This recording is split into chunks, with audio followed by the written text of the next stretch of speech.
Oke, balik lagi bersama gua di channel MU Glory Official. Sorry kalau misalnya suara gua agak serak karena emang lagi kurang fit juga badannya. Kemarin nggak jadi tag video karena emang ada beberapa masalah teknis yang memungkinkan gua untuk nggak tag. Jadi gua baru bisa tag video malam ini. Walaupun udah kelewat 2 hari terkait Bryan Mbeumo ini yang sudah bilang setuju untuk bergabung dengan Manchester United, tapi gua rasa masih enak untuk dibahas ya kan, apalagi ada rumor terkait gajinya itu yang sangat bertentangan di media sosial. Bryan Mbeumo sudah mengatakan yes dan setuju untuk bergabung dengan United 2 hari yang lalu, walaupun United masih belum berdiskusi secara langsung dengan Bryan Mbeumo terkait persyaratan pribadinya. Namun gua ngerasa hal itu bukan menjadi suatu masalah bagi klub maupun bagi Bryan Mbeumo, karena yang terpenting niat si pemain ini sudah 100% niat untuk bergabung dengan klub. Jadi saya rasa semuanya bakal aman, dan United pun akan bertemu dengan Brentford seperti yang dilaporkan oleh Lial Thomas tadi sore dari jurnalis asal Sky Sport. Dia bilang bahwasannya United telah melakukan kontak awal dengan Brentford untuk merekrut Bryan Mbeumo, dan kemungkinan besarnya itu Brentford akan melepas si pemain yang sudah bertekad untuk keluar dari klub itu di sekitaran harga kurang lebihnya 60-65 juta pound sterling. Namun yang sumber yang saya punya itu dia bilang kemarin bahwasanya Bryan Mbeumo akan dibeli oleh United dengan harga 60 juta. Brentford juga terbuka untuk semua sistem pembayaran, mau itu di cash, mau itu cicil ya, jadi nggak ribet lah, fleksibel. Dan kemungkinan besar United juga bakal ngelakuin hal yang sama seperti mereka merekrut Matheus Cunha kemarin, yaitu dengan sistem dicicil, karena kita tahu keuangan klub MU juga emang lagi hancur-hancurnya, lagi parah-parahnya, dan karena nggak masuk Eropa di musim depan, otomatis ya seperti yang gue bilang di video-video sebelumnya, kalian udah mengerti lah, semoga kalian mengerti kenapa United sering nyicil sekarang. Karena yang gue tahu ya, MU nyicil tuh bukan cuma di tahun ini aja, di tahun-tahun sebelumnya juga mereka sering nyicil kok. Buktinya di wawancara Sir Jim waktu bersama Gary Neville di Sky Sport juga kan, mereka si Sir Jim ini bilang kalau di musim panas ini mereka akan mengeluarkan kurang lebihnya sekitar 89 juta pound sterling untuk pemain yang pernah direkrut, itu seperti Casemiro, terus Anthony, Jadon Sancho. Ya kayak 3 modelan pemain itu kan mereka belum lunas gitu. Jadi otomatis, jadi saya ngiranya emang ini sistem yang udah harusnya MU lakuin gitu. Karena Sir Jim baru beli, atau Sir Jim atau Ineos beli saham minoritas MU, jadi kelihatan kan bobroknya The Glazer itu kayak gimana soal keuangan klub. Jadi otomatis semuanya terungkap ke media gitu. Jadi bukan Ineos pelit atau segala macam. Memang dari sebelumnya juga, dari era manajemen kayak Richard Arnold atau Edward Ward itu kan, mereka juga udah melakukan sistem nyicil kayak gini guys. Jadi gak usah kaget lagi, karena ya berhubungan Ineos ini beli saham minoritas dan citranya juga dianggap jelek sama para fans karena hasil di United juga emang lagi ancur-ancurnya musim ini, ya otomatis pandangan mereka terhadap pandangan para fans terhadap Ineos ini juga pastinya bakal jelek gitu kan. Jadi kesimpulannya, mau dicicil ataupun cash itu menurut gua nggak masalah, yang penting United dapat target utama mereka gitu. Jadi yang seperti yang gue bilang di video-video sebelumnya, bahwasanya Ineos atau manajemen baru sekarang ini yang dipimpin oleh Jason Wilcock ingin merekrut 3 pemain di posisi depan yang satu sudah diamankan, yaitu Matheus Cunha. Tinggal ngeberesin visa aja setelah dia setelah dia pulang dari Brazil, dan sekarang Dan sekarang klub akan bermanuver ke Bryan Mbeumo. Setelah Bryan Mbeumo didapatkan, kemungkinan besar United akan mengejar posisi striker tengah. Nah, sebelum ke posisi striker tengah, karena gue ingin mengasih tahu informasi sedikit terkait berita yang beredar tadi malam itu soal gaji Bryan Mbeumo yang sekitar 250.000 pound sterling per pekan.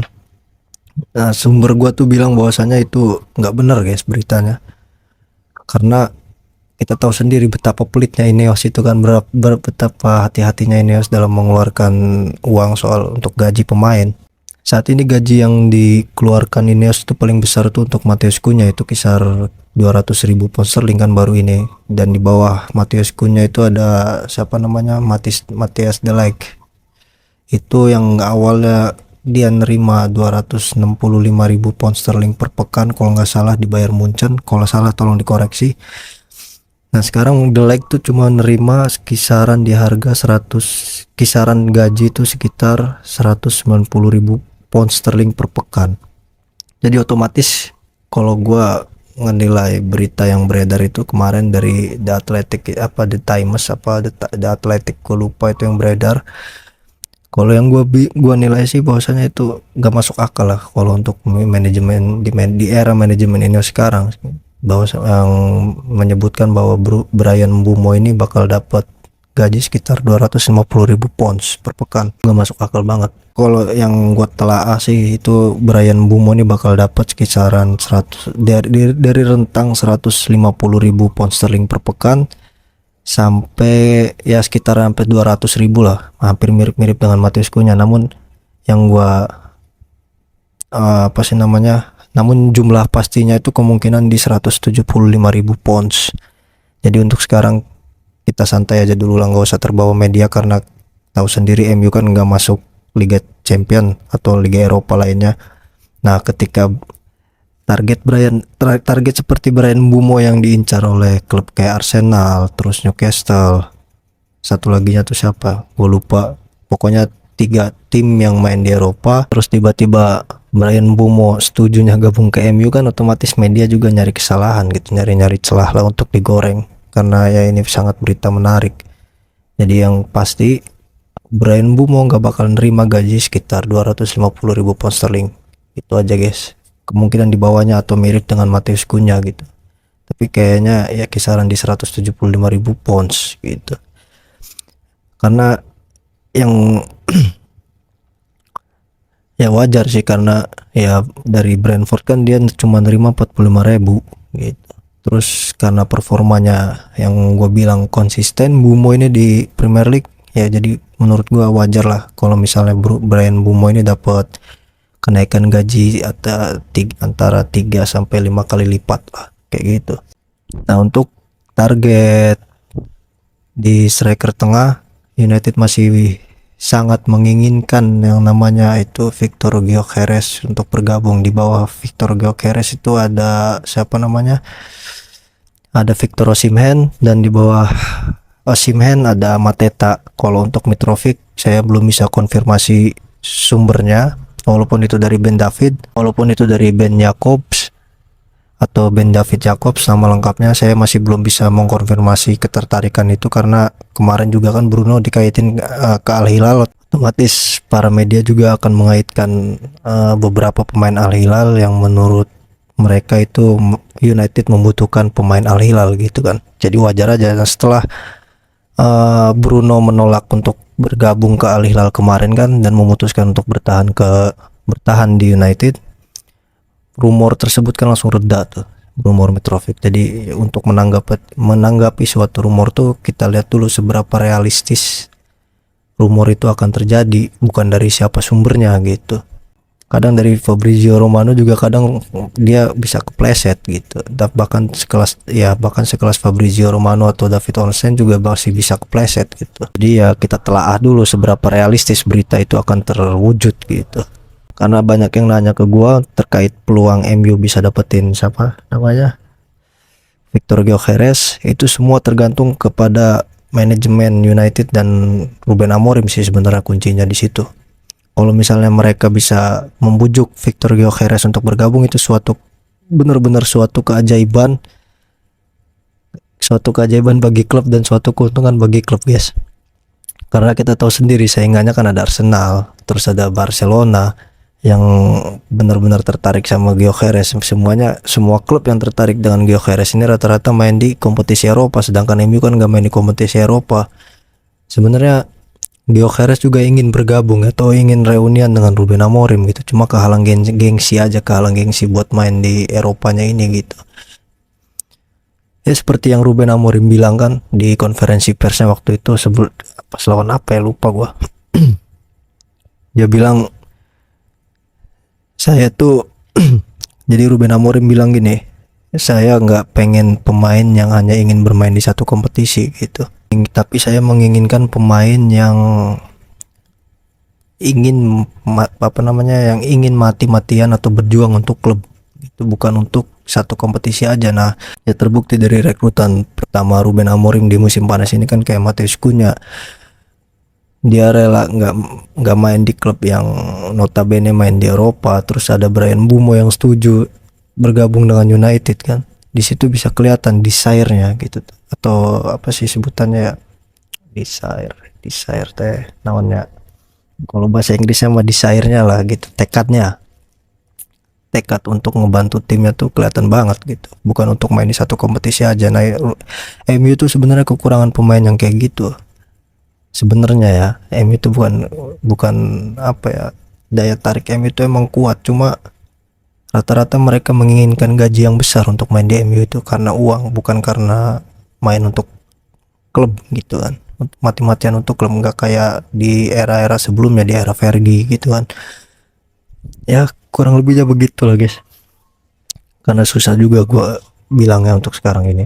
Gue pernah bilang di video sebelumnya juga kan, kunci utama MU itu bukan siapa targetnya, tapi siapa pemain yang mau gitu. Intinya begitu, guys. Nah, sekarang kita udah dapat Matheus Cunha dan juga Bryan Mbeumo yang bentar lagi menurut gua bisa transfer kan bakal ditutup nih sebelum Piala Dunia antar klub dari tanggal 1 sampai tanggal 10 nih, bakal ditutup nanti tanggal 10 terus dibuka lagi tanggal 16. Nah, kemungkinan besarnya MU ini bakal nyegel kesepakatan Bryan Mbeumo nih sebelum tanggal 10, kemungkinan besar ya. Ini saya masih meraba-raba karena ngelihat dari berita yang keluar tadi pagi atau tadi sore itu, bahwasanya kontak awal sudah terjadi. Nah, kemungkinan besar MU pun bakal langsung ngajuin penawaran pertama itu di kisaran 50 juta. Kalau misalnya masih ditolak, ya mungkin ditambah add-on segala macamnya, dan kemungkinan Brentford langsung nerima di harga mungkin di 60 lah, yang tadi saya bilang di awal itu kan. Jadi kita tunggu aja gimana Ineos memasak gitu kan. Ya santai aja dulu, kalian terlalu ngejelek-jelekin Ineos gitu kan, tapi tanpa kalian sadari Ineos juga emang lagi benar-benar lagi ngebenahin semua masalah yang ada di dalam klub ini, yang baru terkuak setelah Ineos ngebeli saham minoritasnya gitu kan. Jadi santai aja dulu, nggak usah buru-buru, nggak usah iri sama klub-klub lain yang udah beli pemain, udah belanja kayak City udah beli Tijani. Ya emang wajar lah, kita sadar diri aja posisi klub kita ada di mana sekarang. Jadi kayak gitu. Terus ada yang nanya juga ke gua terkait Sheikh Jassim ini. Gua juga nggak ngerti kenapa masih ada rumor terkait Sheikh Jassim ini kan. Gue bener-bener nggak ngerti kenapa Sheikh Jassim, kalau misalnya emang tertarik dan bener-bener dia ini orang yang kaya, ya kenapa nggak langsung beli aja gitu kan. Kalau gue jadi orang kaya dan gue bener-bener fans sejatinya MU, gue nggak peduli Glazer mau pandang harga berapapun, bakal gue beli gitu kan. Contoh gue misalnya ngefans banget nonton inilah gitu, pasti gue bakal bela-belain, mau berapapun harganya pasti bakal gue bela-belain untuk dapetin tiketnya gitu, guys, walaupun harganya mahal. Nah, kalau misalnya Sheikh Jassim ini gitu kan, Sheikh Jassim kalau misalnya beneran kaya dan aliran dananya jelas dari mana, gua ngerasa harga 8 billion atau 8 miliar pound sterling tuh bagi MU masih kecil lah. MU itu masih memiliki daya tarik, daya magisnya tersendiri untuk di industri sepak bola gitu. Saham terus naik gitu kan, apa seksinya MU di media gitu. Nah kalau misalnya saya Jasim ini beneran kaya dan bukti aliran dananya jelas, ya kenapa harus nurunin egonya gitu kan. Kalau gue jadi saya Jasim mah bakal gue beli langsung dah itu, bodo amat gue nggak mikirin harga atau bakal balik modal juga kan. Jadi kayak gitu guys, gue nggak ngerti nih saya Jasim ini kayak gimana. Ketika gue inget betul itu ketika Glazer ya kalau nggak salah itu di kisaran harga 6 billion lah sebelum Glazer naikin ke harga 8 itu. Bahkan Fabrizio Romano juga udah bilang here we go soon itu, ingat saya. Nah ketika udah hampir sepakat, terus pihak The Glazer juga minta bukti aliran dananya. Nah saya Jasim tuh nggak bisa untuk ngebuktiinnya gitu, nggak bisa ngebuktiin aliran dananya tuh dari mana gitu kan. Khawatirnya itu pencucian uang atau segala macamnya kan bakal repot juga ke MU nantinya ke depannya gitu, atau entah itu dibeli dari hasil utang atau dari uang negara kan setidaknya jelas bukti aliran dananya gitu. Kayak saya nggak terlalu paham terkait berita apa terkait jalur keuangan kayak gini atau pembelian saham klub kayak gini ya, gua nggak ngerti. Gua coba pahami sedikit ya, emang bakal ngeri nanti ke depan ya guys kalau misalnya itu hasil uangnya nggak jelas kayak gitu. Jadi kalau menurut gue itu cuma rumor belaka aja sih saya Jasim ini. Tapi ya gue berharap juga saya Jasim bakal beli MU gitu, tapi tanpa harus nyingkirin Ineos ya. Karena gue ngeliatnya kalau misalnya saya Jasim dan Sir Jim Ratcliffe atau dengan Ineos collab, gue rasa bakal mantap sih. Ini kayak ibaratnya donaturnya saya Jasim, yang ngelola dan yang ngerti dengan sepak bolanya tuh Ineos gitu. Jadi suatu kolaborasi yang sangat mantep lah nanti ke depannya gitu. Yang gue lihat kayak begitu guys. Ya itu mah saya Jasim mah masih gimana ya. Gue berharap saya Jasim mau beli MU ini beneran gitu kan. Bener mau beli MU dan bisa ngebuktiin aliran dananya mau dari mana. Kayak gitu. Kalau gue ngebahas saya Jasim bakal panjang dan kemungkinan gak usah pakai kemungkinan, kayaknya ya udah emang pasti itu rumor belaka. Tapi gue ngarep sedikit lah saya Jasim beneran mau beli MU gitu. Nah kalau untuk pemain-pemain yang keluar, gue jujur masih belum punya informasi apapun terkait siapa aja pemain yang bakal dijual. Namun ada beberapa indikasi yang jelas bahwasannya itu pemain-pemain seperti Casemiro. Klub menegaskan bahwasannya Casemiro ini nggak cocok untuk jangka panjang dan nggak masuk rencana mereka di jangka panjangnya. Jadi misalnya ada yang tertarik kepada Casemiro di bursa transfer musim panas ini, mereka pasti akan ngejualnya kayak gitu karena Casemiro nggak masuk rencana Amorim ataupun rencana manajemen untuk target jangka panjang ya. Nah untuk yang kedua itu ada Jadon Sancho, tapi gue sampai sekarang masih belum tahu klub mana yang tertarik dengan Jadon Sancho. Ya tadi pagi itu gue dapat rumor, dapat banyak banget yang share ke gua di DM itu, Min gimana ini transfer swap deal antara Kudus dan Jadon Sancho. Nah gua belum bisa mengkonfirmasi atau belum punya info konkret dari berita itu, jadi gua belum bisa ngomong apa-apa. Dan namun yang jelas klub bakal ngejual Jadon Sancho karena mereka udah nggak ingin bersama lagi keduanya. Terus Marcus Rashford, sejauh ini baru ada rumor dari Barcelona yang tertarik, tapi dia lebih memprioritaskan ke Luis Diaz. Jadi masih plan Barcelona mau ngambil Rashford atau enggak. Ya yang jelas Marcus Rashford ini nggak punya tempat di skuad Amorim untuk musim depan. Terus ada Garnacho. Kalau Garnacho masih baru ada dari Bayer Leverkusen kemarin, namun Leverkusen enggan untuk membayar lebih dari nilai value-nya sekarang, yaitu kisaran 45 juta euro. Terus ada Anthony yang kemungkinan besar bakal dipinjemin ke Real Betis selama setahun lagi atau semusim lagi. Terus ada kemarin saya barusan dapat informasi itu dari bahwasanya klub udah bilang ke Rasmus Højlund kalau misalnya klub dapat tawaran yang bagus untuk Rasmus Højlund, klub dengan tegas bilang ke Højlund dia dipersilahkan untuk menerima tawaran itu dan dipersilahkan untuk pergi. Untuk posisi kiper kayaknya sampai saat ini itu bukan prioritas utama klub di bursa musim panas ini. Jadi ya gua memperkirakan bahwasannya posisi kiper bakal dikejar setelah MU dapat target-target prioritas utama mereka gitu.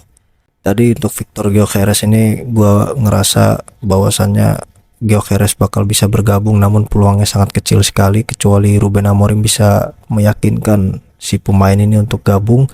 Jadi kita lihat aja nanti ke depannya bagaimana dan kemana Victor Gyökeres ini akan berlabuh, karena sampai saat ini Gyökeres juga masih belum memutuskan kemana dia akan bergabung di musim panas ini. Nah, untuk Osimhen kemungkinan gak bakalan bisa terjadi karena tahu sendiri Osimhen benar-benar menginginkan gaji yang sangat tinggi. Terus untuk Mateta itu bisa jadi opsi setelah misalnya Victor Gyökeres nggak mau bergabung ke United. Nah, kemungkinan besar MU bakal ngejar Mateta. Untuk gelandang gue belum punya nama yang konkretnya, itu baru Ederson aja. Kemarin juga setelah Al Hilal gagal dapat Bruno Fernandes, Al Hilal langsung ngejar Ederson. Gue berharap Ederson juga nggak tertarik untuk bergabung ke Al Hilal dan MU bisa ngebeli Ederson ini, karena ya gue ngerasa Ederson emang tipikal gelandang nomor 8 atau gelandang nomor 6 yang sangat bagus sekali untuk mengisi puzzle di squad MU gitu kan. Karena Ruben Amorim sendiri menginginkan gelandang yang benar-benar atletis, yang kuat gitu. Jadi intinya kalau untuk posisi gelandang ini kita harus nunggu dulu siapa yang bakal keluar, dan misalnya klub berhasil menjual pemain dan mendapatkan dana tambahan, otomatis United bakal ngejar posisi gelandang itu. Target prioritas utama United di musim panas ini adalah untuk sekarang ya, untuk sekarang sebelum sebelum bursa transfer ditutup karena ada Piala Dunia antar klub, yaitu memperkuat lini serang mereka. Kemungkinan 2 pemain akan diresmikan dan 1 lagi striker tengah bakal nyusul. Setelah 3 pemain depan itu semuanya sudah terbeli dan udah masuk, otomatis mereka bakal ngejar posisi-posisi lain seperti gelandang nomor 8. Terus juga ada kabar dari Lauri Whitfield yang bilang bahwasanya Amorim juga menginginkan posisi gelandang nomor 8 yang atletis dan wingback.